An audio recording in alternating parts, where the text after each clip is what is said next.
paz seja convosco, a bênção de Deus seja sobre a vida de todos vocês, de toda a família, em nome de Jesus.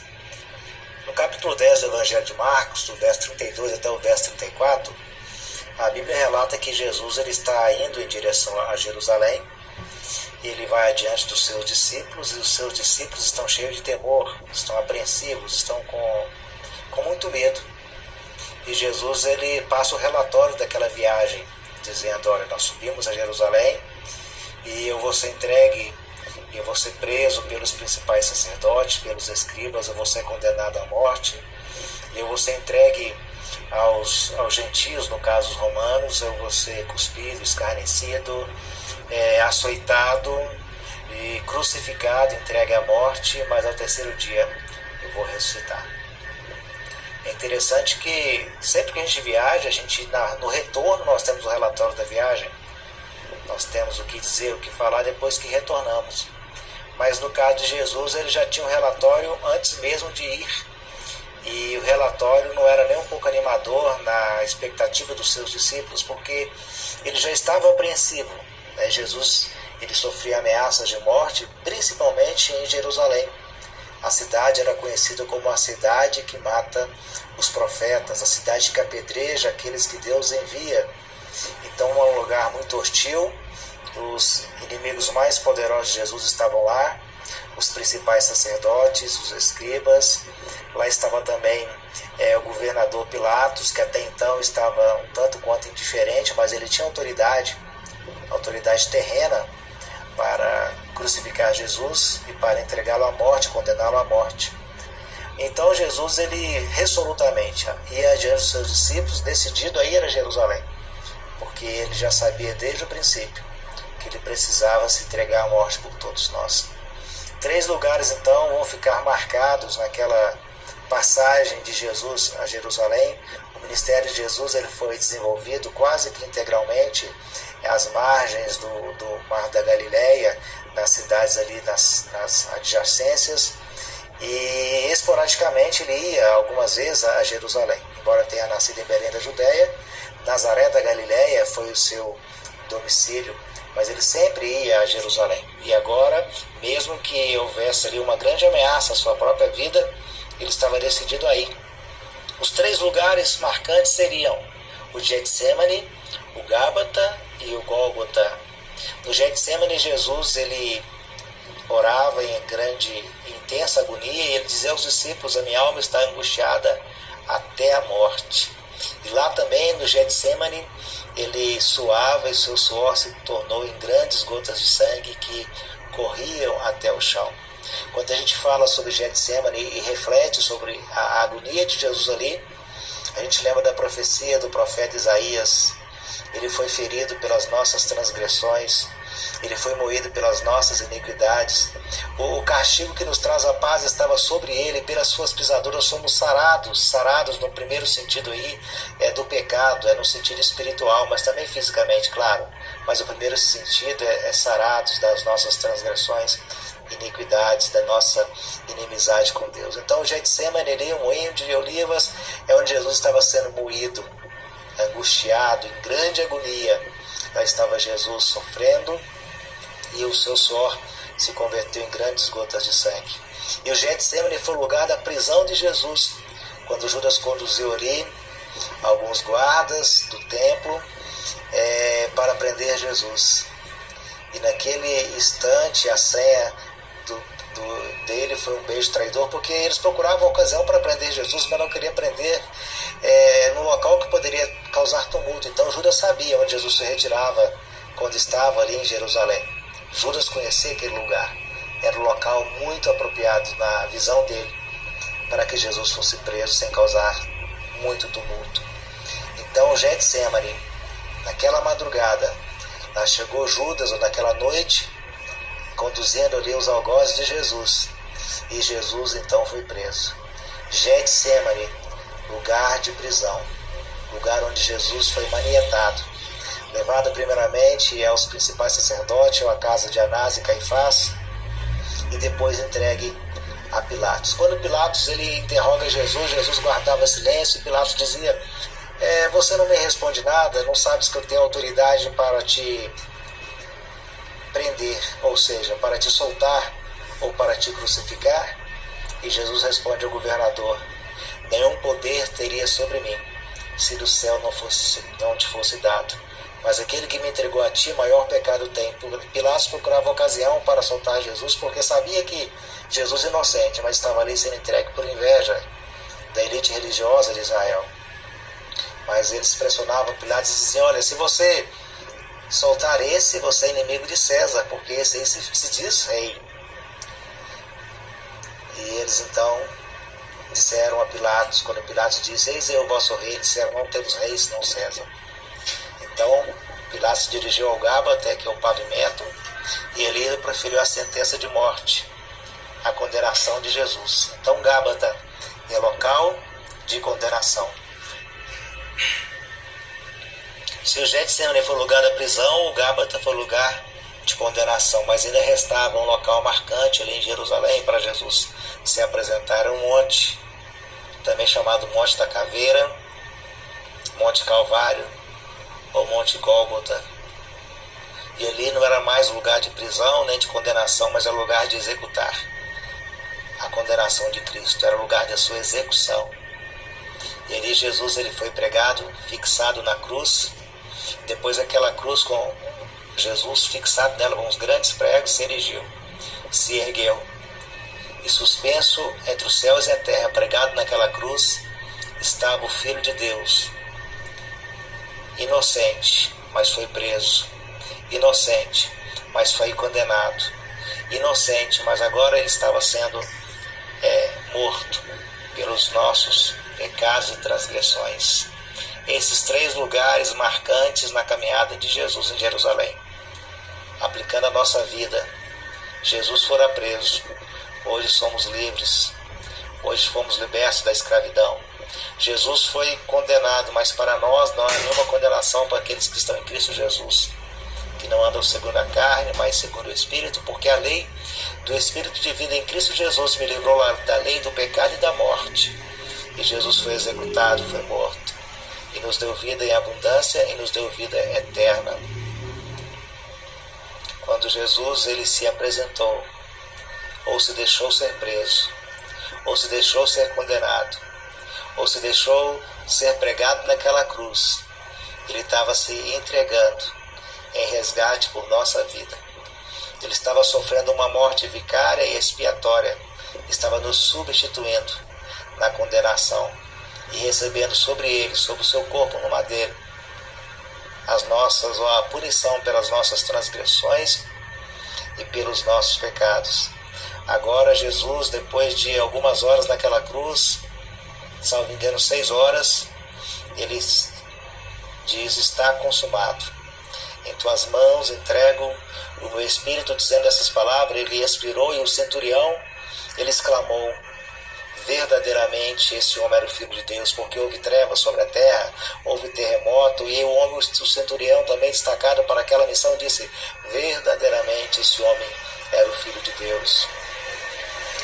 Quando Jesus ele não ficou naquela cruz, porque José de Arimateia e Nicodemos tiraram o corpo e colocaram no túmulo, mas ele também não ficou no túmulo, porque no 3º dia, ainda bem cedo, Maria Madalena com algumas outras mulheres, elas se dirigiram ao túmulo para perfumar o corpo de Jesus, levando especiarias, e elas iam preocupadas quem removeria a pedra da entrada do túmulo.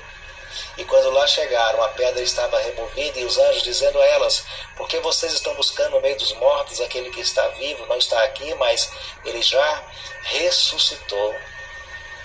Graças a Deus, glória a Jesus, porque a morte não pôde deter o Filho de Deus, o além, o Hades, o inferno, a corrupção não pôde destruir o corpo de Cristo, porque ele é maior do que a morte, porque ele é maior do que o além, maior do que o Hades, maior do que o inferno. Ele tem todo o poder em cima no céu e embaixo na terra. Foi o que ele disse ao aparecer ressuscitado para os seus discípulos: é-me dado todo o poder do céu e na terra. E agora Jesus ele passou por essas etapas, por esses lugares. E é claro que nós também às vezes enfrentamos alguns lugares que nós não queremos ir, mas a proporção é bem diferente. Lugares que nos trazem angústia, que nos traz aflição, que nos traz medo. Mas Jesus, o pior de tudo, ele foi adiante dos discípulos. Ele foi adiante de nós também, porque ele foi para nos substituir. Ele se entregou à prisão no Getsemane. Ele se entregou à condenação no Gábata. E ele se entregou à execução no Gólgota para nos substituir, para hoje nós cantarmos que pela graça somos salvos por meio da fé. Isso não vem de nós, isso é dom de Deus, isso não vem de obras para que ninguém se glorie, porque nós já somos feitura sua, criados em Cristo Jesus para as boas obras que Deus preparou de antemão para andarmos nela.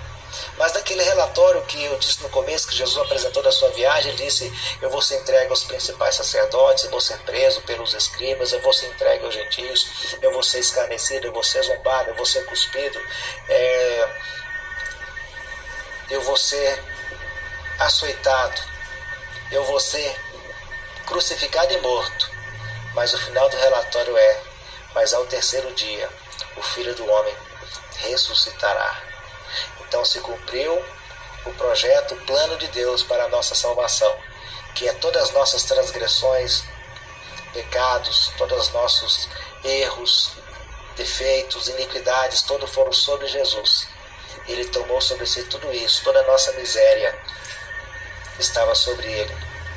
Ele tomou sobre si todo esse peso, esse fardo, e levou e crucificou em si mesmo, ou recebeu a crucificação em nosso lugar.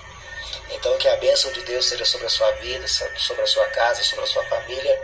E a história da cruz não é apenas mais uma história que os homens contam, mas é a maior história de todo o tempo, de todas as eras, de toda a eternidade, de todos os lugares. A história da cruz é a história da nossa redenção, da nossa salvação, é a história da prisão de Cristo, a história da condenação de Jesus, a história da execução, da sua morte, da sua crucificação, mas também a história da sua ressurreição, e também a história da nossa redenção e da herança que temos com Ele, a vida eterna, a vida com abundância. Agora Jesus, já ressuscitado, Ele diz: estou convosco todos os dias até a consumação do século. Ele diz: onde se reunir 2 ou 3 em meu nome, aí estou no meio deles. Jesus está dizendo que Ele é onipresente. Se tiver uma reunião com 2 ou 3 pessoas, Ele está presente, porque Ele é Deus onipresente. Graças a Deus, Ele está conosco todos os dias até a consumação do século. O que eu desejo do meu coração é que a história de Jesus seja a principal história dessa família, que a história de Jesus seja a sua principal história, de todas as histórias, de todos os fatos e acontecimentos, de todos os momentos que você para pensar. Os momentos piores Jesus passou, Ele sofreu grande agonia e nos livrou da prisão, da condenação e da morte. Certa vez Jesus falou um discurso em João capítulo 6, os seus discípulos acharam o discurso tanto quanto pesado e disseram: é duro esse discurso, quem pode ouvir? E até mesmo aqueles que estavam próximos, Jesus disse a eles: e vós também, vocês também querem me deixar? Pedro, ele expressa para o Senhor Jesus: Senhor, para quem iremos nós? Só o Senhor tem as palavras de vida eterna. Palavra de vida eterna nós só encontramos em Cristo. É por isso que nós sempre priorizamos na nossa vida a comunhão com Jesus, o nosso contato diário, constante com Ele, através da sua palavra, através da oração. E essa passagem que eu citei aqui para reflexão dessa noite, algo que aconteceu há milhares de anos atrás, mas está vivo em nosso coração, está vivo nessa família para a glória de Deus, porque é o principal para a nossa vida, é o que Jesus fez, é o que Jesus é para nós, e é o que Jesus também nos fará conosco, porque nós aguardamos novos céus e nova terra, onde habita a justiça, onde o Senhor enxugará de nossos olhos toda a lágrima. E o apóstolo João, quando escreve a sua primeira epístola, no capítulo 3, ele fala falou da seguinte forma, um texto que também alegra muito o nosso coração: filhinhos, agora somos filhos de Deus. Somos filhos de Deus pela obra que Jesus fez, pela morte, pelo amor que Jesus nos demonstrou. Filhinhos, agora somos filhos de Deus e ainda não é manifesto o que havemos de ser. Mas sabemos que quando Ele se manifestar, seremos semelhantes a Ele, porque tal como Ele é, nós também o veremos. A minha esperança, a sua esperança, é ver o nosso Redentor, é ver a face daquele que se entregou por nós, daquele que foi preso em nosso lugar, daquele que foi condenado em nosso lugar, daquele que sofreu a execução, a morte em nosso lugar, mas ressuscitou e está vivo pelos séculos dos séculos e tem as chaves da morte e do inferno. Está vivo, está conosco todos os dias até a consumação do século, porque perto está o Senhor daqueles que o buscam, perto está o Senhor daqueles que têm o coração quebrantado, perto está o Senhor daqueles que se entregaram a Cristo, se arrependeram dos seus pecados, porque a salvação, o primeiro passo para ela, é reconhecer que somos pecadores e que somos indignos e que a nossa justiça é trapo de imundícia e que a nossa justiça não é suficiente para a nossa própria salvação, que ainda que possamos pensar em guardar regras e tradições, mas tudo isto não tem valor algum sem a graça de Deus, sem o sangue de Cristo derramado para nos justificar de toda a iniquidade. E agora nós somos justificados, declarado justo, não por aquilo que fizemos, não por nossa capacidade ou por nosso mérito, mas pela obra consumada na cruz do Calvário, quando Cristo se entregou à morte em nosso lugar. Que a bênção de Deus esteja sobre a vida de cada um, e quando você tiver que enfrentar uma situação angustiante, como a que Jesus, ou não como a que Jesus inventou, mas lembre-se do que Jesus enfrentou lá no Getsemane, da agonia, da angústia e da sua prisão.